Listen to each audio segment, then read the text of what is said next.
Hey everybody, it's Jason Blaha here, and today I saw a study that was working its way through the fitness Facebook pages of different experts and nutritionists and coaches out there.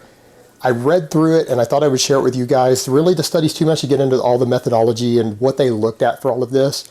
I'm just going to link it down below for you guys to read through, but what I thought was interesting is this is a study that looked at the occurrence of mental illness and eating disorders among vegetarians.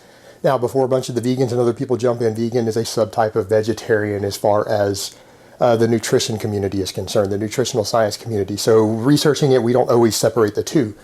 But in my personal experience, there's a very, very high rate of mental disorder among vegans that I've known. That was just my experience that I found bumping into them when I was a vegan.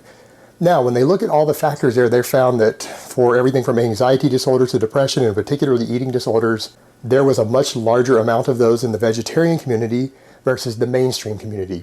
Just the general population is a much higher incident. And so they looked at it and studied it, and what they determined is that there is no actual causative factors that they could find in the vegetarian diet. And that's something I'd asked before. I noticed a lot of vegans had these issues, and I'd wondered if it was a dietary deficiency, and they determined they don't think that there's any causative agent there, that what seems to be the case is that people who suffer from various mental illnesses or who already suffer from eating disorders are going to be statistically people who are more drawn to becoming a vegetarian, which I think is pretty interesting.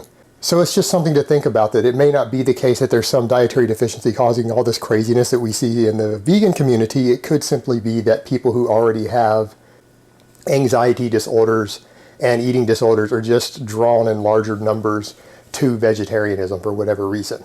All right, guys, but that's really all I have to say on that today. I hope it's been informative, and I will talk to you guys next time. But let me give you guys a bicep shot before I go.